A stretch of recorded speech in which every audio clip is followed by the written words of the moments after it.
Hey TV fans, welcome to Tori Talks TV.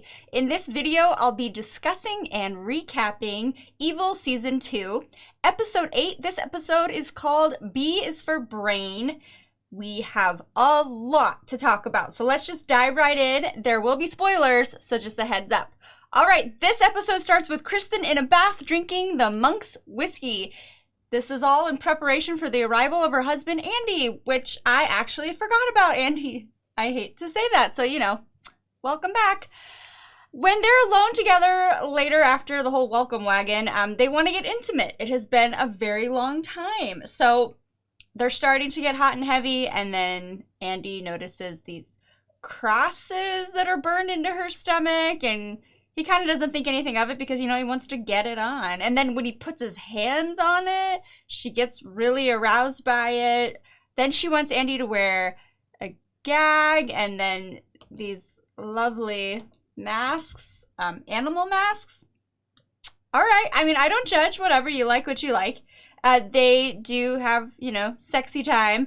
And then the most obscure thing is we see hot, clear goo falling from underneath her bed and then the ceiling. And I actually had to do a double take and make sure I was watching the right show because I was just thrown off completely by that. And then later on at the grocery store, Kristen's feeling really good about herself, and as she has been for many episodes, and this guy tries to cut them in line, and then she takes a bag of frozen french fries and hits him across the face with them. I wasn't that mad at her, though. That guy he cut them and didn't even feel bad about it. But I will say, seems like someone's feeling a little bit invincible. Kristen is really concerning me. She already was, but now more than ever, I think she needs to get it together. So Andy is on to her. It's very obvious that things have changed since he's been hiking. So he discovers those drawings in that journal, and then he goes, probably out of desperation, to creepy Grandma Cheryl. And just when I thought maybe she's coming back to normal, no. He does say to her that he thinks that Kristen's acting more aggressive and angry, and Cheryl agrees that maybe she should be. And you've been gone a long time, and I didn't even think about that. Maybe that is taking a toll on Kristen, just that she's having to balance everything by herself, even though I know he's there for good reason. And then creepy Grandma Cheryl does what she does, and she starts talking to Eddie, my Eddie. Anyway, so later on, Andy talks to Kristen about it, says that he should sell their business and start to work for REI. He confesses that he found her drawings and that Laura also, is it Laura or Lori? Here we go. I always say Lori saw her drawings as well, and then that makes her cry. And these drawings are maps of how to kill people. What is going on? I feel like I missed something. I mean, I know Kristen is on some kind of spiral down, but I'm just like, is this the first time we've seen this? Because that just threw me off as well. All right. She later, after she's being consoled by him and they go to bed, she wakes up, she goes to the burner, takes a crucifix, heats it up. After it is glowing bright red, she burns herself on her lower abdomen. So now there's self-harm involved. They're just not missing anything this season. All right, but let's talk about the trio's mission, because that's really the hearty part of this episode. So they, get their assignment, and they have to research an MLTS. I am not going to tell you what that stands for, but basically it's the God stimulator. It's this new neurological study. It involves probing and mapping the brain. But apparently it does more than that. It induces spiritual visions. So I'm kind of curious if this is a real thing. I probably should have researched that before I did this. All right, so they have to interview people that have had this on their head. And then, of course, they're going to have to try it themselves. I kind of want to try it. I'm not going to lie. So they start with Ben. And he starts crying. He sees his mom. He's back in the city that he was born in.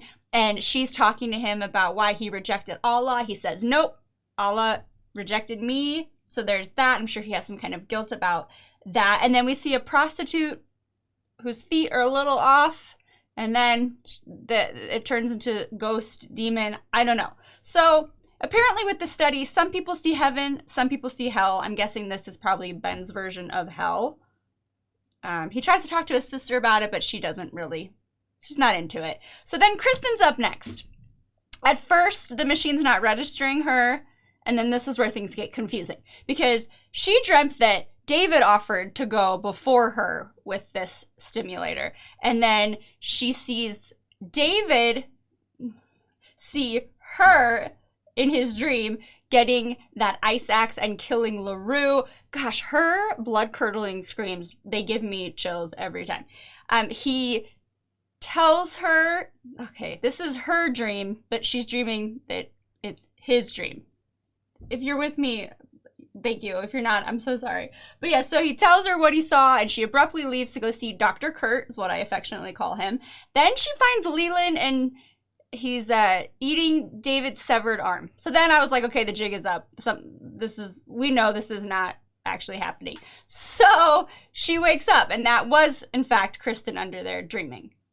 So maybe she's seeing her hell. And then she does actually go see her doctor, and he says that this guilt is haunting you. And then they talk about how David's unobtainable and how he's a challenge. And I like that Dr. Kurt pointed out that she talks way more about David than her own husband. What's going to happen with Andy? He's already onto her and her change in behavior, but why do I feel like he's gonna die or something? It's gonna be more dramatic. I just have this weird feeling. And then is this David and Kristen thing ever gonna happen? Because the sexual tension is so high. It always has been, but I'm kind of like, okay, let's get there a little bit faster. I'm so impatient. All right, and then last but not least is David. So I'm so excited. They have the machine on him. He's counting backwards like he's prompted to, and he sees nothing. I don't really know what that means. So he goes to Sister Andrea for guidance and tells her that he didn't see anything. And her theory is that he lost everything he gained and he needs to start over. So I feel so bad for David. He's desperately trying to see God. And it's weird that he's the believer of the bunch. There's the atheist, Ben, the agnostic, Kristen, and the believer, David. And he's the only one that didn't see heaven or hell. He saw nothing. So of course he goes back to Bishop Marx and he says, oh, I don't think we should do any further research about it. But Kristen and Ben, of course, because they saw something, said, no, we probably should explore this. I don't really know about that. I still am really intrigued if that's a real thing or not. But I will tell you, my favorite sequence of events, the spiciest on this episode, was Leland and Sister Andrea's showdown. I love that he went there trying to scare her, and she's not scared even a little bit. Like, he has met his match in Sister Andrea. He says that he knows that wasn't holy water that burned him, that was ammonia. And he's like, hold out your hand. And I was very scared for her. I shouldn't have been, because she holds out her hand holding a knife. And I just love that so she's very aware that like something's happening, something evil is happening, and she even tells David that like we've got to be prepared for this. But I'm just so glad when Leland doesn't win. It's very satisfying.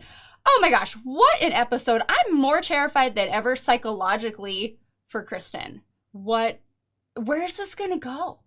And I just think that she needs to talk more about this LaRue thing. Is she gonna get away with murder, you guys? Really? I just don't think so. All right, let me know what you thought of this episode. Comment below. You guys have the best comments. Thank you so much for being so engaging with this series, because I have no one else to talk to about it but you guys. So thank you. And then while you're there, please like and subscribe if you haven't already, and I will see you next time. Thank you for watching. Bye-bye.